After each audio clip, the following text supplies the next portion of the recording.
In previous lecture जो हमारी discussion हुई थी, उसी को हम आगे कंटिन्यू करते हैं। हमने पिछले लेक्चर के अंदर हैमिल्टन्स प्रिंसिपल डिस्कस किया था। हैमिल्टन प्रिंसिपल क्या होता है और इसकी कुछ डेरिवेशन वगैरह की थी हमने। मैं उसका थोड़ा सा रिकैप करता हूँ ताकि हम उसको उसी टॉपिक को फिर आगे लेके चल सकें। हमने ये बात की थी कि हमने इससे पहले बिफोर हैमिल्टन्स प्रिंसिपल जो हम डिस्कशन करते रहे, वो डी एल एम्बर्ट्स प्रिंसिपल के ऊपर डिस्कशन करते रहे। और you saw that by using D'Alembert's principle हमने लेग्रांज इक्वेशंस ऑफ मोशन को ड्राइव किया था। लेग्रांज इक्वेशंस ऑफ मोशन जो है बाय यूजिंग डीएलएम्बर्ट्स प्रिंसिपल जो हमने डेरिवेशन की थी, लेकिन आपने डीएलएम्बर्ट प्रिंसिपल में अगर आप रिकॉल करें वो एक डिफरेंशियल प्रिंसिपल था, बिकॉज उसमें हमारे पास एक वर्चुअल वर्ग यानी कि समथिंग लाइक दिस, इस तरह की चीज हमारे पास यूज होती थी, वेरिएशन इन आर आई। ये यूज होता था, तो जिसकी वजह से हम ये कहते थे कि ये जो वेरिएशन इन आर आई है, ये हमारे पास एक डेरिवेटिव के बराबर होता है, यानी कि समीशन आर आई का partial derivative with respect to Q J and variation in Q J. तो ड्यू टू दिस हमने डीएलएम्बर्ट्स प्रिंसिपल के बारे में कहते हैं कि यार ये जो है एक डिफरेंशियल प्रिंसिपल है। और फिर हमने नेक्स्ट क्लास प्रीवियस क्लास के अंदर जो डिस्कशन की थी अबाउट हैमिल्टन्स प्रिंसिपल, उसके बारे में देखा था कि ये एक इंटीग्रल प्रिंसिपल होता, अदर देन डीएलएम्बर्ट्स प्रिंसिपल के बरक्स ये इंटीग्रल प्रिंसिपल होता है। और इंटीग्रल प्रिंसिपल अगर आप रिकॉल करें, you know the concept of integration. Integration का साइन एक सम को रिप्रेजेंट कर रहा होता है, यानी कि तमाम चीज़ों का सम होता है। तो ये इंटीग्रल प्रिंसिपल इसको कहते हैं इसलिए क्योंकि इसमें पूरे मोशन ऑफ द ऑब्जेक्ट को हम एक साथ कंसीडर कर रहे होते हैं। जबकि डीएलएम्बर्ट्स प्रिंसिपल में ये वर्चुअल डिस्प्लेसमेंट की बात करते थे, यानी कि इनफाइनाइट डेसिमल डिस्प्लेसमेंट्स की बात किया करते थे, जिसकी वजह से हम उसको जिसकी वजह से हम इसको ये कहते थे कि ये जो है डिफरेंशियल प्रिंसिपल। अब ये हैमिल्टन्स प्रिंसिपल जो है, हैमिल्टन्स प्रिंसिपल का फायदा क्या होता है, ये हमने देखा था कि ये चूंकि आपने कहा कि ये पूरे मोशन ऑफ द पार्टिकल को एक साथ कंसीडर करता है, तो इस वजह से हम कहते हैं कि it is much easier to use. और हैमिल्टन्स प्रिंसिपल होता क्या है? हैमिल्टन्स प्रिंसिपल के बारे में हमने कहा था कि एक इंटीग्रल होता है आई के नाम से। और इस इंटीग्रल को हम कहते हैं कि लेट्स से कि एक इंटीग्रल है फ्रॉम t1 से लेके t2 तक।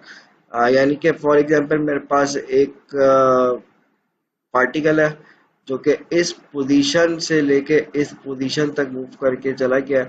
और मैं कह रहा हूँ इनिशियली जिस पोजीशन पे जब वो यहाँ पे था तो उस वक्त टाइम t1 था, और फाइनली जब वो यहाँ पे पहुंच गया उस वक्त इसका टाइम t2 है।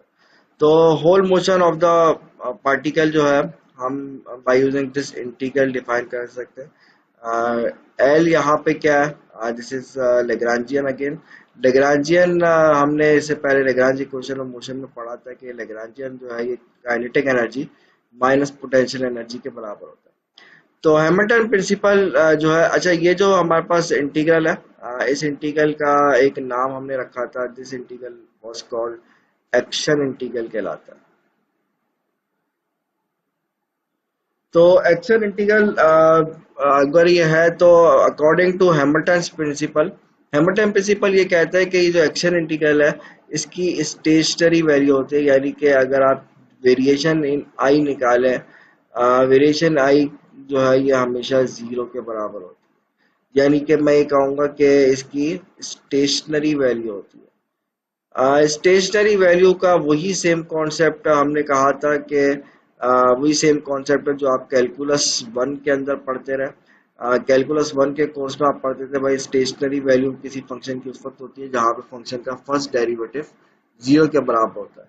तो ये एनालॉगस टू डेट हमने इसको भी यहाँ पे ये कहते हैं भाई ये स्टेशनरी वैल्यू, यानी कि इस इंटीग्रल की वैल्यू जीरो के बराबर है, बिल्कुल उसके एनालॉगस है। और ये आया कहाँ से? हमने इसके ऊपर कुछ और भी डिस्कशन की थी, वो नोट्स में भी मिल जाएगा, प्रीवियस लेक्चर की रिकॉर्डिंग में भी आपको वो उसकी डिस्कशन मिल जाएगी। तो बहरहाल ये हमने कहा कि भाई ये इसके अंदर वेरिएशन जो है ये जीरो होती है। और इसके साथ साथ एक बात हमने इसमें बड़ी इंपॉर्टेंट जो की थी, वो ये की थी कि हमारे पास जो इसमें एंड पॉइंट्स होते हैं वो फिक्स होते हैं।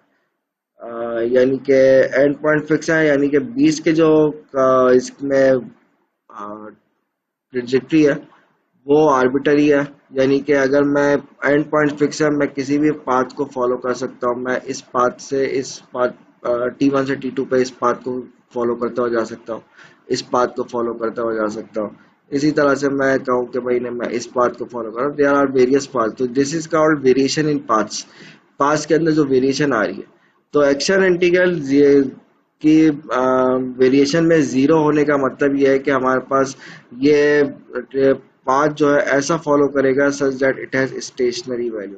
अगर आप रिकॉल करें कैलकुलस वन के कोर्स में, आपने स्टेशनरी वैल्यू का जो कॉन्सेप्ट पढ़ते थे फंक्शन का, जहाँ पे फर्स्ट डेरिवेटिव जीरो होता था, और फिर आप उसको आगे बढ़ते थे, कॉन्सेप्ट को आगे लेके जाते थे, फिर ये कहते थे कि स्टेशनरी वैल्यू का यार एक्चुअली मतलब ये होता है कि जहाँ पे फंक्शन का या तो मैक्सिमम होगा या फंक्शन का मिनिमम भी आ सकता है और सैडल पॉइंट भी आ सकता है।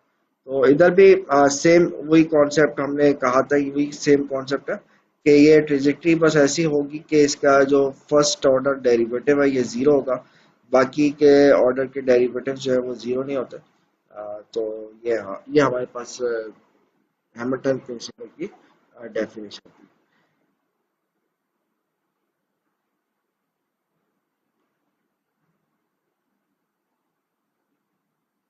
अच्छा, फिर हमने एक बात और बड़े इम्पोर्टेंट, डेरिवेशन तो आपको उधर मिल जाएगी, लेकिन एक बड़ा इम्पोर्टेंट पॉइंट जो हमने यहाँ पे डिस्कस किया था,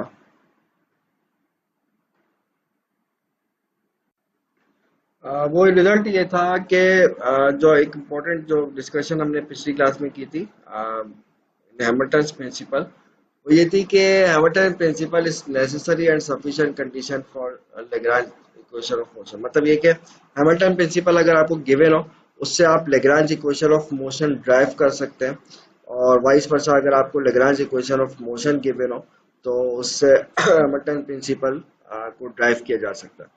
ये बाय कंडीशनल स्टेटमेंट है, एक चीज गिवन हो तो दूसरी चीज को यूज किया जा सकता है। तो अगर आप इसमें प्रीवियस लेक्चर्स के अंदर जो हमने लेग्रांज इक्वेशन ऑफ मोशन की वेरियस एग्जांपल्स सॉल्व की थी, वो सेम एग्जांपल्स आप हैमिल्टन प्रिंसिपल को यूज करके भी कर सकते हैं।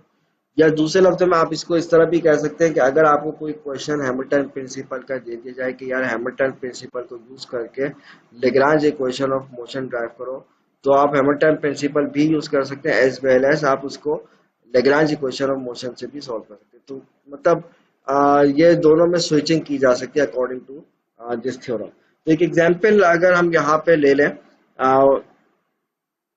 सॉरी स्क्रीन शेयर नहीं,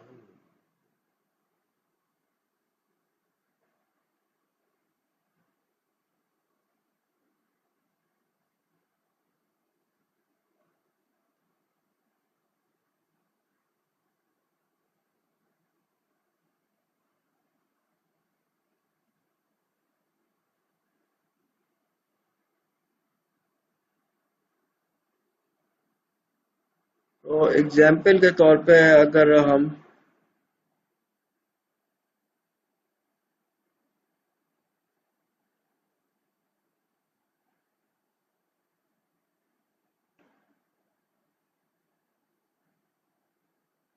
लेग्रांज इक्वेशन ऑफ मोशन की सबसे बेसिक जो सबसे फर्स्ट एग्जांपल हमने ली थी, मैं उसी से बात स्टार्ट करता हूँ। हमने एक एग्जांपल जो सॉल्व की थी that was about simple pendulum. तो सिंपल पेंडुलम की एग्जांपल थी, आपसे मैं इधर ये कह रहा हूँ कि आप हैमिल्टन प्रिंसिपल को यूज करके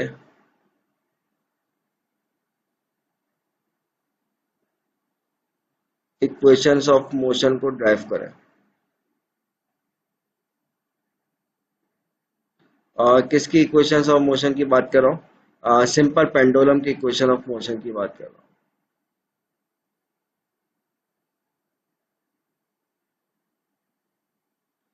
अभी मैं सिंपल पेंडुलम की ले रहा हूँ, लेकिन इससे पहले आपने जितने भी questions Lagrange equation of motion से सॉल्व किए हैं, वो तमाम के तमाम हैमिल्टन प्रिंसिपल से भी सॉल्व किए जा सकते हैं। सो अगर आप रिकॉल करें कि हमने सिंपल पेंडुलम के बारे में बात की थी कि लेट सपोज के कोई मास है, कोई बॉब है जो कि एक थ्रेड के साथ, इनएक्सटेंसिबल थ्रेड के साथ अटैच्ड है, और वो मूव करके यहाँ पे आ जाता है विद सम एंगल थीटा। हमारे पास इस केस में अगर मैं देखूं तो हमने यहाँ पे इस केस में हमने इस केस में देखा था कि यार ये जो मास ऑफ द बॉब है, और ये जो सिंपल पेंडुलम के साथ अटैच्ड है, इस केस में जो जर्नलाइज कोऑर्डिनेट हमने डिसाइड किया था, वो सिंगल जर्नलाइज कोऑर्डिनेट से पूरा सिस्टम जो है उसकी कॉन्फ़िगरेशन हम डिफाइन कर रहे थे। तो जर्नलाइज कोऑर्डिनेट वाज थीटा। हमने थीटा को डिसाइड किया था कि यार जनरलाइज कोऑर्डिनेट में थीटा होना चाहिए। और फिर हमने इस थीटा को यूज करके, मैं दोबारा से वो प्रोसेस रिपीट नहीं कर रहा हूँ, ये ऑलरेडी हम इसके ऊपर डिस्कशन कर चुके हैं। हमने पूरा प्रोसेस एक चलाया था, और फिर हमने कहा था कि यार ये जो हमारे पास बॉब है, इसकी काइनेटिक एनर्जी हमने फाइंड की थी, सिंपल पेंडुलम की काइनेटिक एनर्जी, जो कि T is equal to half M theta dot का स्क्वायर के बराबर थी। और इसकी potential energy of bob was V is equals to M G M G L. L जो है, आप ये हमने कंसीडर किया था कि यार ये जो लेंथ ऑफ द स्ट्रिंग है दैट इज एल के बराबर है, M G L 1 - cos theta के बराबर।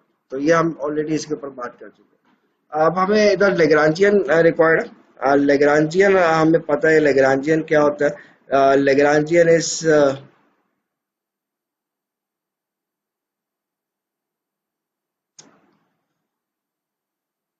लेग्रांजियन जो है बराबर होता है kinetic energy minus potential energy के बराबर।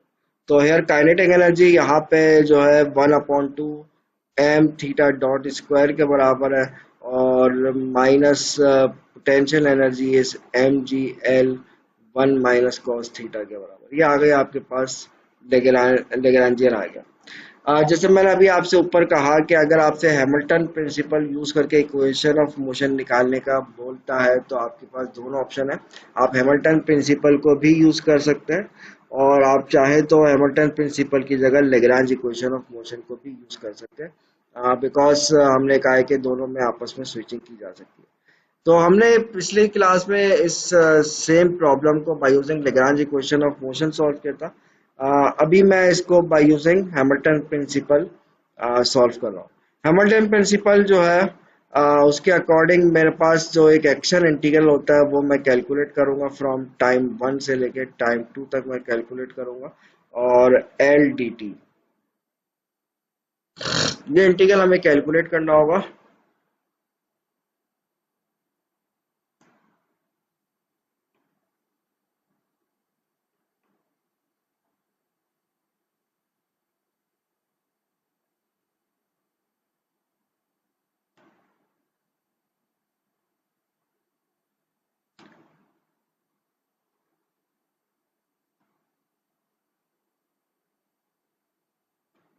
तो अगर आप देखें हमारे पास ये जो लेग्रांजियन है, लेग्रांजियन की वैल्यू अगर मैं यहाँ पे सब्स्टिट्यूट कर दूं, ये आ जाएगा 1/2 एम थीटा डॉट का square minus M G L 1 - cos theta.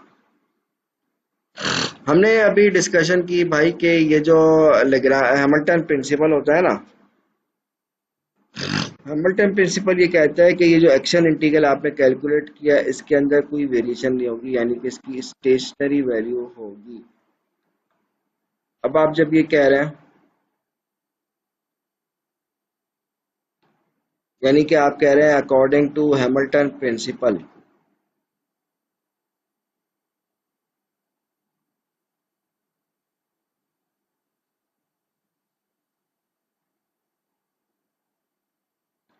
Hamilton principle के अकॉर्डिंग आप ये कहते हो कि यार ये जो एक्शन इंटीग्रल है इसके अंदर कोई वेरिएशन नहीं होगी, यानी कि variation in I is zero, यानी कि इसकी स्टेशनरी वैल्यू होगी।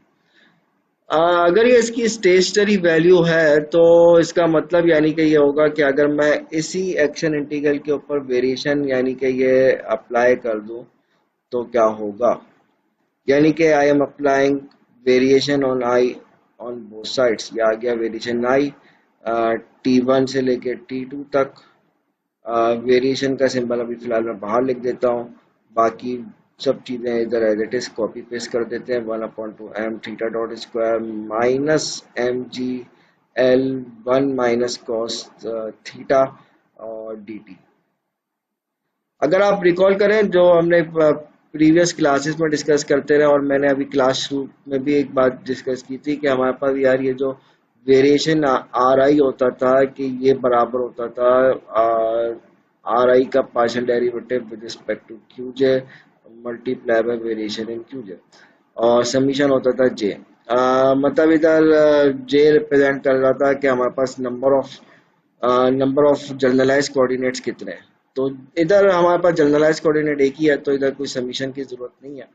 तो मेरे पास ये जो देखा जाए, ये अगर यहाँ पे जो बात लिखी है, फर्स्ट टर्म देखें इंटीग्रेंड की, उसके अकॉर्डिंग मैं यहाँ पे निकालूंगा वेरिएशन ऑफ थीटा डॉट का square according to this formula. ये कहता है कि इसका डेरिवेटिव आ जाएगा आर, इधर जब वेरिएशन जिस चीज की भी थी उसका डेरिवेटिव था आर आई के रिस्पेक्ट से, तो इधर आर आई की जगह पे मैंने यूज, मैं ये नहीं कह रहा कि आर आई थीटा डॉट के बराबर होता, लेकिन आर आई की जगह को मैंने आर आई को रिप्लेस कर दिया थीटा डॉट के स्क्वायर से। और यहाँ पे क्यू आई जो है, एक्चुअली क्यू आई मेरे पास एक ही, क्यू जे जो है एक ही जनरलाइज कोऑर्डिनेट है which is theta here. So इधर इसका जब डेरिवेटिव लोगे थीटा डॉट स्क्वायर का, so you will get 2 theta dot multiply by variation in del theta. सही है, तो यहाँ तक हम पहुंच गए। यहाँ अब यहाँ पे इस चीज की वैल्यू को मैं फर्स्ट टर्म के अंदर सब्स्टिट्यूट कर दूंगा। सेकंड टर्म पे क्या होगा,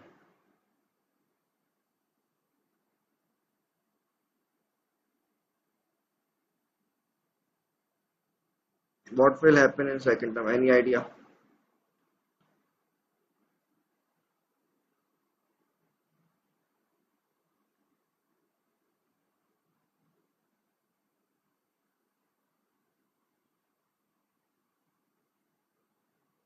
यही सेम फॉर्मूला लगेगा जो ऊपर यहाँ पे मैंने लिखा हुआ है, आ रही वाला formula, this formula same theta वाले पे भी लगा दे जो थीटा डॉट पे लगाया।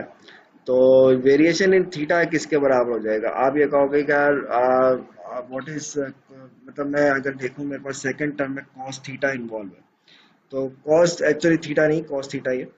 तो एम जी एल जो है ये अंदर ब्रैकेट से मल्टीप्लाई होगा, M G L multiply by 1, this is the constant. तो कांस्टेंट का डेरिवेटिव तो आपको पता है खत्म हो जाएगा। मेरे पास सिर्फ सेकंड टर्म कॉस थीटा बचेगा, नेगेटिव नेगेटिव प्लस हो जाएगा।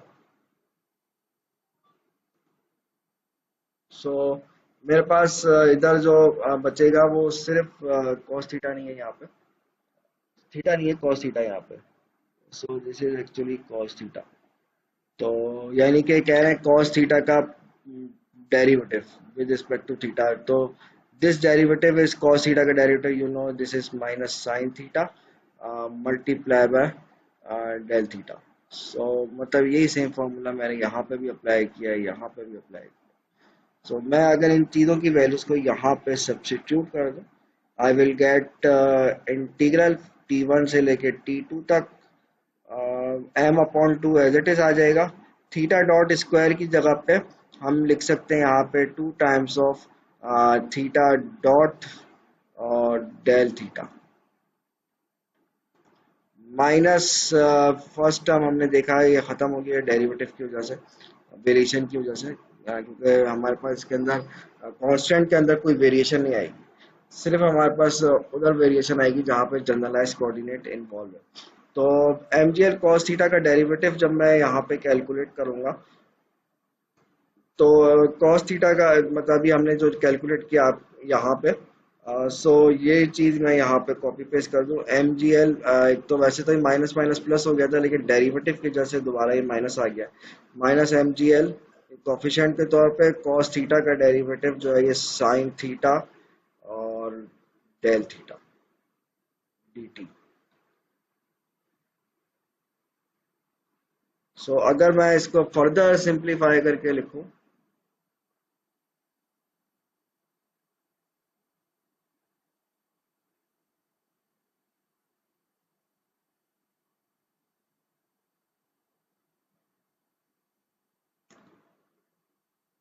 इसको आप सिंप्लीफाई करें, you will gate integral T one से लेके टी टू तक। और ये हमारे पास वन अपॉन ये टू से टू कैंसिल हो जाएगा। ये आ गया एम थीटा डॉट। और अच्छा, मैं डेल थीटा जो वेरिएशन इन थीटा जो है ना, इसको मैं कॉमन निकाल लूंगा। एक मिस्टेक हुई है यहाँ पे। वो ये है कि हमारे पास यहाँ पे एक्चुअली थीटा डबल डॉट आएगा, बिकॉज आप उसका जब डेरिवेटिव ले रहे हैं, तो अकॉर्डिंग टू चेन रूल ये डेरिवेटिव थीटा डबल डॉट हो जाएगा। एक मिनट।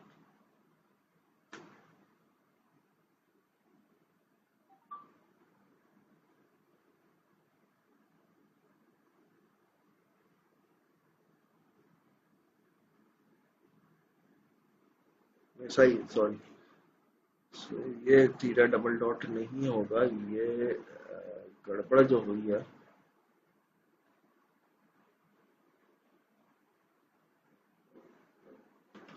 वो एक्चुअली वेरिएशन इन थीटा की जगह पे थीटा डॉट आएगा।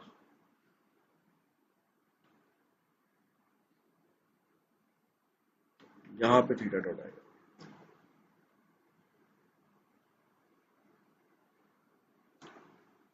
So this is variation theta dot minus mgl और sin theta और वेरिएशन इन थीटा dt। अगर आप यहाँ पे देखें तो मेरे पास ये जो फर्स्ट टर्म लिखी हुई है,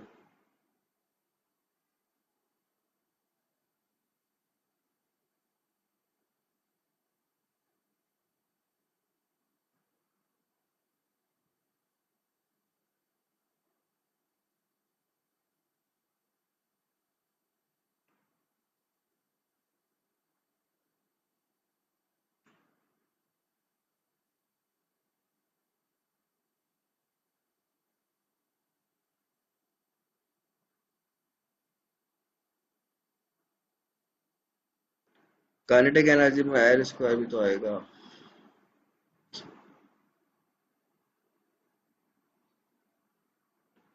सो यहाँ पे एल स्क्वायर साथ साथ चल रहा है।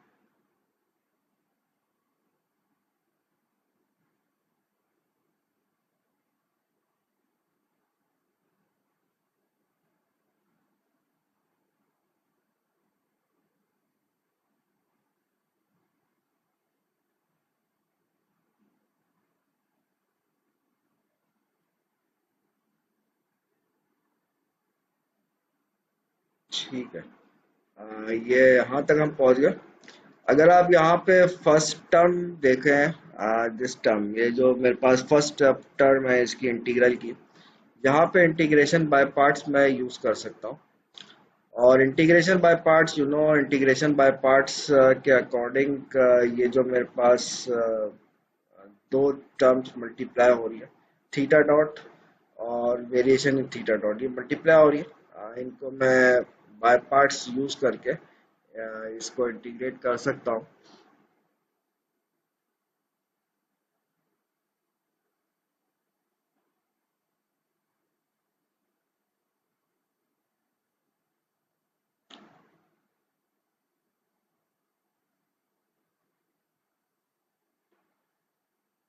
अच्छा, इंटीग्रेशन बाय पार्ट्स में अगर आप रिकॉल करें, जब इंटीग्रेशन बाय पार्ट्स पढ़ाया जाता था उस वक्त आप यू इंटू वी कैसे लेते थे? यू आप वी फंक्शन ऐसा लिया करते थे जिसका इंटीग्रल इजीली कैलकुलेट हो जाए। सो मैं यहाँ पे इसका इंटीग्रल निकालने के लिए इसमें मैं जो है थीटा डॉट को, थीटा डॉट है, थीटा डॉट को मैं फर्स्ट टर्म मान लेता हूँ और सेकंड टर्म जो है ये वेरिएशन थीटा डॉट को मान लेता हूँ।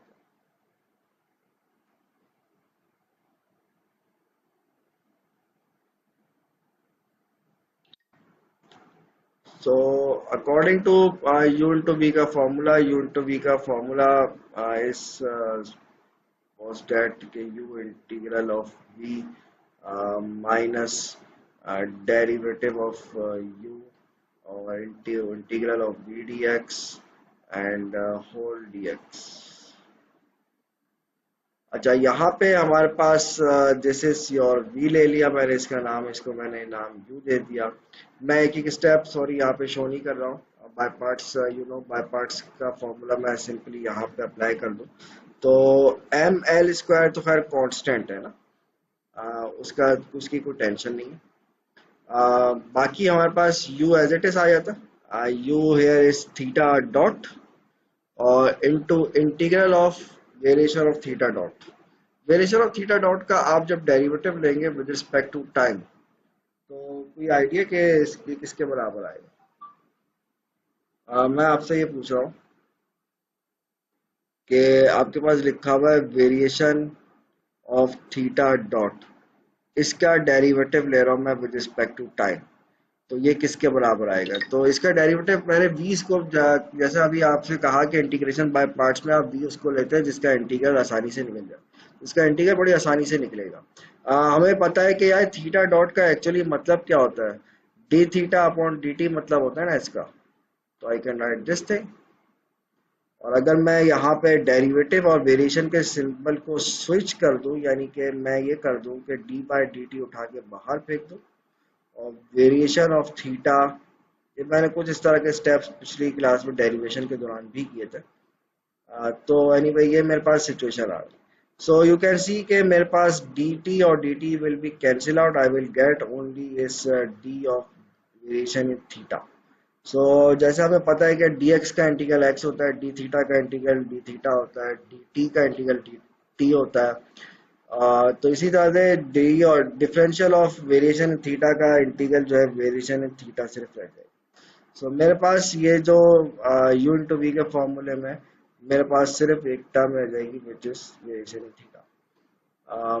अच्छा, फिर आप यहाँ पे लिमिट अप्लाई करोगे t1 से लेके t2 तक, माइनस उसके बाद हमारे पास सेकंड टर्म, उसके डेरिवेटिव इंटीग्रल की बात करता है।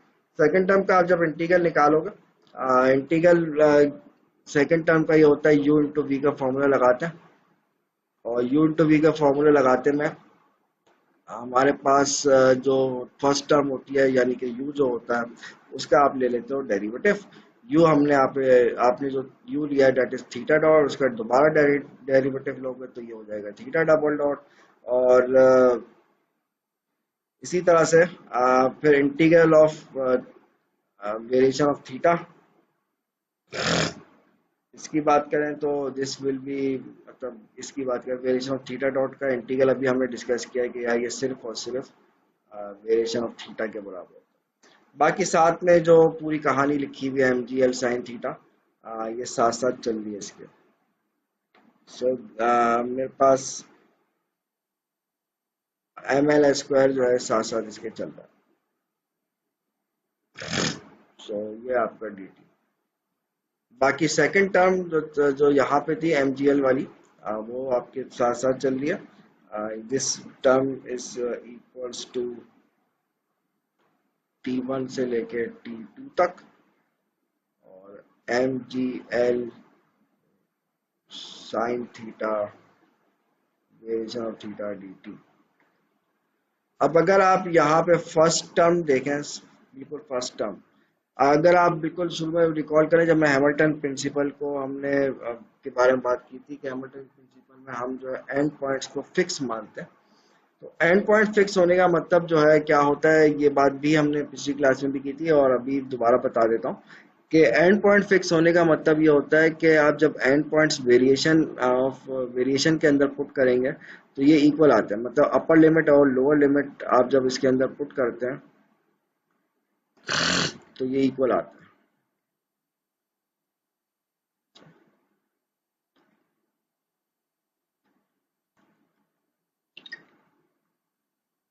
सो यानी कि अकॉर्डिंग टू दिस ये del of theta to T two minus is equals to variation of theta in T1। ये एक्चुअली एंड पॉइंट्स जब फिक्स होते हैं तो आप इसको ये बात लिख सकते हैं। तो इस नॉलेज को जब मैं ऊपर वाली इक्वेशन में पुट करूंगा तो मेरे पास जो फर्स्ट टर्म है ये सरवाइव नहीं करेगी। Upper limit minus lower limit जब करेंगे तो ये इक्वल होने की वजह से कैंसिल आउट हो जाएंगे, सिर्फ मेरे पास बाकी रिमेनिंग टू टर्म्स बचेंगे।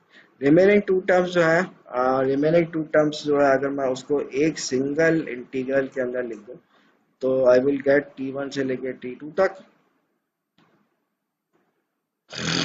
ml² थीटा डबल डॉट और माइनस mgl साइन थीटा।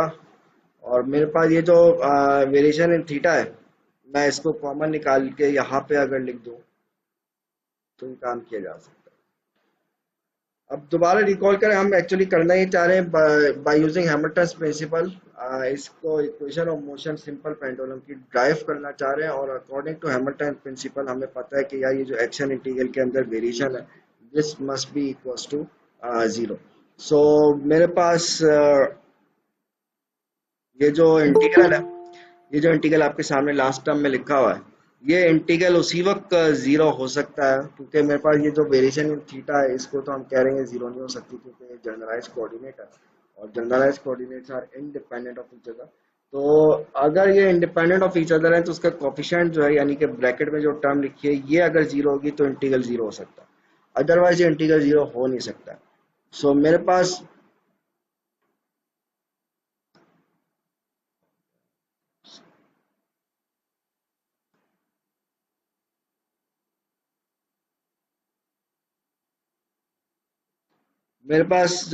जो है ये मैं इधर लिख सकता हूँ कि ये जो मेरे पास चीज़ है ml² theta double dot plus mgl sin theta, this will become equals to 0।